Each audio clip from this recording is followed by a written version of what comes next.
Muy buenas tardes. Para mí es un placer agradecer al Congreso Futuro la invitación a estar una vez más en Chile, que es como una patria adicional para todos los mexicanos. Y quisiera decir que me han pedido que en 15 minutos trate de contarles un poco lo que fue el origen de la vida en la Tierra.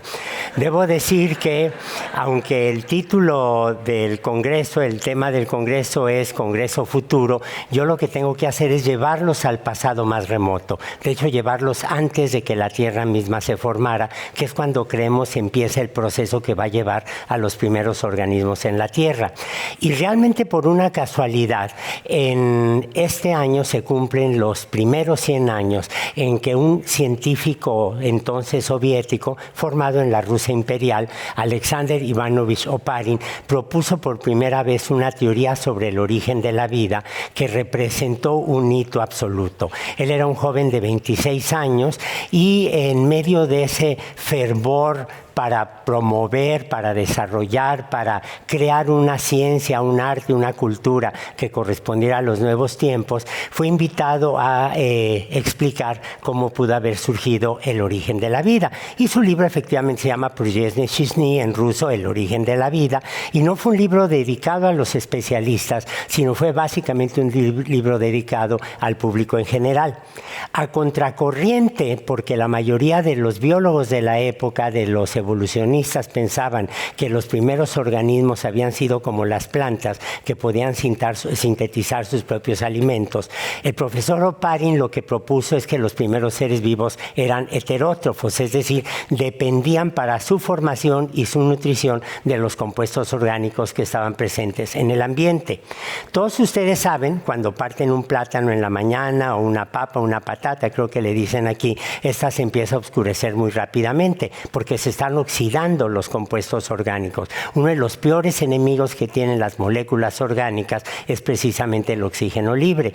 Y entonces Oparin propuso que la atmósfera primitiva era anóxica, carecía de oxígeno libre, y sugirió, basándose en todos los estudios de la química del siglo XIX, que esto había llevado a la síntesis de compuestos orgánicos que se habían agrupado en pequeñas gotitas y que de esas pequeñas gotitas habían surgido las primeras rutas metabólicas y de ahí las primeras bacterias heterótrofas, se nutrían de lo que estaba en el ambiente, y anaerobias porque habían aparecido en un ambiente donde no había oxígeno libre.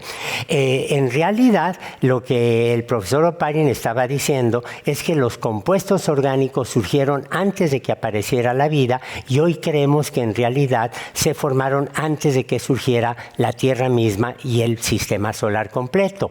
La Tierra, junto con el resto de los cuerpos del sistema planetario, se forma, como todos ustedes saben, de una nube de material interestelar que se fue condensando. Hace unos 5,000 millones de años creemos que el Sol se formó, se condensó, y de un disco de material que giraba en torno a este Sol primitivo se fueron formando los planetas, con pedazos de material que iban creciendo y iban haciéndose cada vez más grande.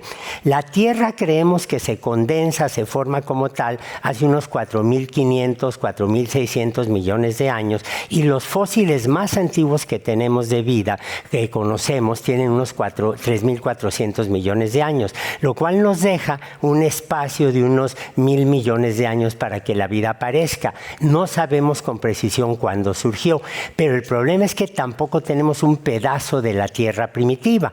Como lo sabemos muy bien los chilenos, los mexicanos, la Tierra es un planeta extraordinariamente activo. Tenemos temblores, tenemos volcanes, tenemos subducción de placas, y esto va borrando las huellas más antiguas de la Tierra, lo cual significa que tenemos que apelar, tenemos que depender de otro tipo de objetivos, de metodologías, para entender cómo fue que se dio este proceso de evolución. Y el primer gran experimento que se hizo en este sentido lo llevó a cabo Stanley Miller, un joven estudiante de 22 años de doctorado de la Universidad de Chicago, que trabajando bajo la dirección de Harold Urey decide simular en el laboratorio laboratorio cuál era la atmósfera primitiva y formó este aparato con 2 matraces. En el matraz superior había metano, amoníaco, hidrógeno, y del matraz inferior, donde había agua hirviendo, subía vapor que se mezclaba con los demás gases. Durante una semana el profesor Miller sujetó esta mezcla de gases a la acción de descargas eléctricas, y cuando todos sus amigos le preguntamos ¿y qué hiciste con el aparato original?, la respuesta siempre fue la misma: la tiré porque era muy complicado estarlo limpiando. Pero dejó datos tan precisos sobre cómo hacer el experimento que se ha repetido muchas veces. Esta es una repetición que se hizo en el laboratorio de William Schoff de la Universidad de California en Los Ángeles, y pueden ver ustedes del lado derecho de la pantalla cómo aparece un polímero, una sustancia muy densa que se está escurriendo. Bueno, lo que hizo Stanley Miller fue analizar esa sustancia y descubrió que muy rápidamente se habían formado varios aminoácidos. Este fue un descubrimiento extraordinario para un muchacho de 22 años, de 23 años, porque venía a demostrar que en condiciones de la Tierra primitiva podíamos formar los compuestos orgánicos que vemos en los seres vivos. Ahora, ¿cómo sabemos que estos compuestos pudieron haber existido en el planeta primitivo? Bueno, tenemos el recurso de estudiar los meteoritos.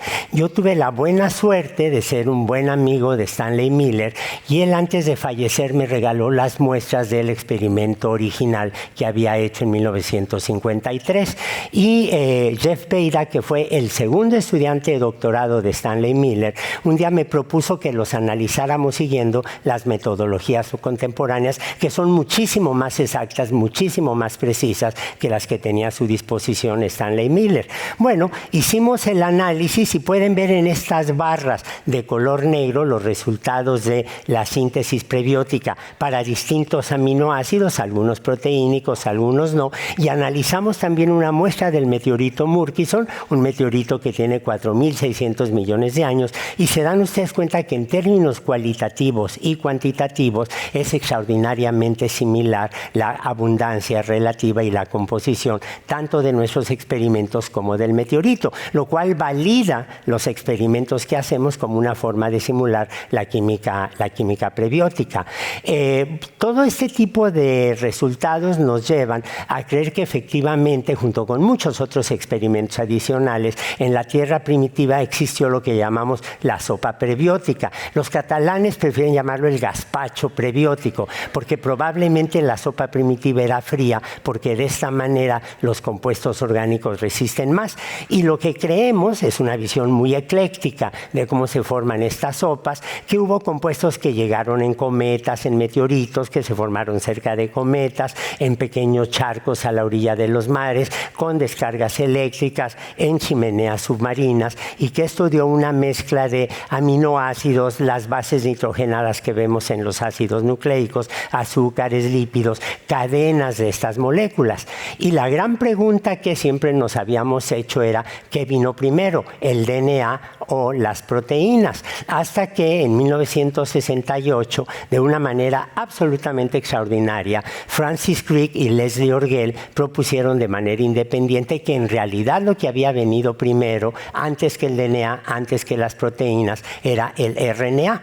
El RNA, que siempre fue el patito feo de la biología molecular, siempre fue visto como el corre ve y dile, siempre fue visto como el mensajero, pero en realidad el RNA, ellos predecían, tenía en un principio actividad catalítica, y probablemente, dicen ellos, en la Tierra primitiva había RNA que se podía replicar, que codificaba para RNA catalítico, que permitía que se replicara el RNA.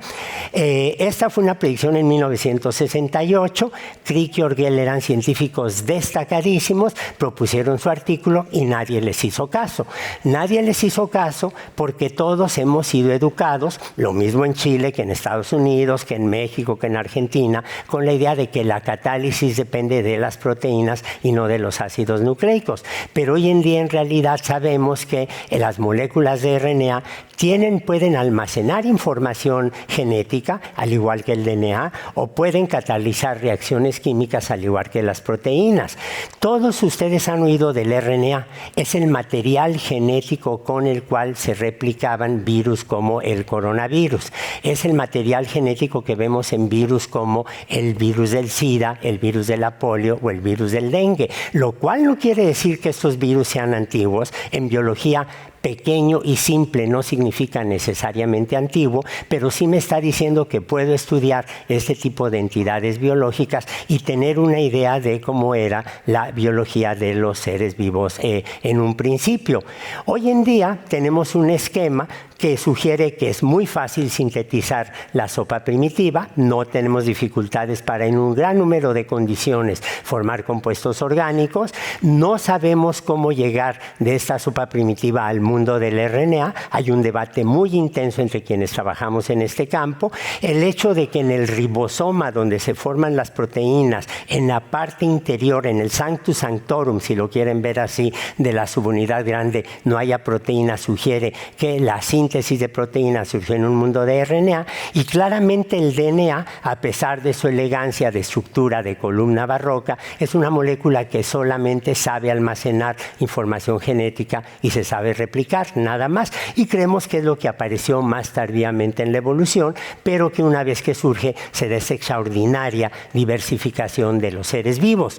Ustedes podrían decir, bueno, está este hombre planteándonos una serie de interrogantes, una serie de preguntas para que no hay respuesta. Pero no se olviden que en ciencia lo importante no nada más es tener respuestas, es saber formular las preguntas adecuadas. Y todo el trabajo que hacemos en Origen de la Vida nos ha permitido en realidad entender con un poco más de detalle cuáles son las cuestiones fundamentales en el origen de la vida. Para terminar, permítanme subrayar algo que a veces se nos olvida. Hoy en día todos escuchamos problemas como el de la contaminación de la atmósfera, el del efecto invernadero, pero se nos olvida que tenemos un planeta con una atmósfera muy peculiar que es resultado de la interacción de la biosfera, de estos seres vivos que aparecieron muy tempranamente con el ambiente geoquímico, geológico, geofísico del planeta. Y el mejor ejemplo lo tenemos en esta comparación tan dramática que se puede hacer. Vivimos en un universo esencialmente reductor. En el universo lo más abundante es el hidrógeno, que es el elemento más sencillo que hay en la tabla periódica. No existe ningún elemento más simple que el hidrógeno. Pero si comparamos la composición química del universo con la de la Tierra, nos damos cuenta que hay una diferencia brutal, porque la Tierra es extraordinariamente oxidante, la Tierra está extraordinariamente oxidada, la Tierra tiene oxígeno libre que producen las plantas que consumimos nosotros, los hongos, bacterias, etc. ¿Qué fue lo que pasó? En realidad, una vez que apareció la vida, muy rápidamente aparecieron un tipo de bacterias que podían usar el agua como donador de electrones, las cianobacterias, que toman el CO2, lo reducen con el agua y liberan oxígeno. Y lo único que necesitan para hacer esta reacción muy sofisticada es dióxido de carbono.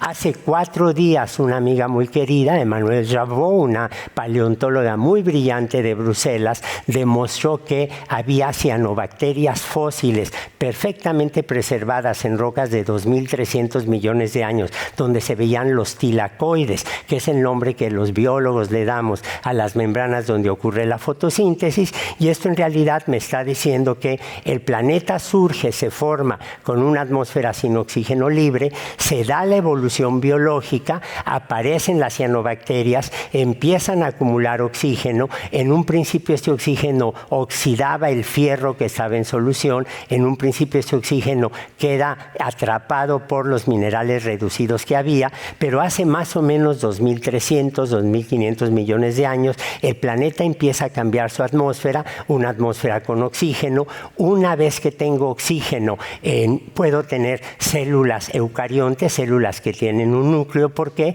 Porque los eucariontes tenemos membranas muy flexibles para tener un núcleo. Y esto es posible gracias al colesterol. El colesterol en países chicharroneros como Chile o México tiene muy mala fama porque nos tapa las arterias y qué sé yo, pero el colesterol es esencial para darle flexibilidad y resistencia a las membranas de los eucariontes. Una vez que aparecen los eucariontes, se abren las posibilidades de que surjan los organismos multi y pluricelulares hasta llegar a la situación actual en donde ven ustedes que la presencia de oxígeno libre permitió la diversificación y la aparición de animales hace unos 700 millones de años, y nosotros somos una de las muchas ramas de este extraordinario árbol de la vida que no solamente en forma pasiva recibió las presiones de selección del medio ambiente, sino que fue capaz de cambiar al planeta de suerte tal que somos un planeta único en todo el sistema solar gracias a esta interacción tan compleja entre la biosfera y el planeta mismo. Muchas gracias.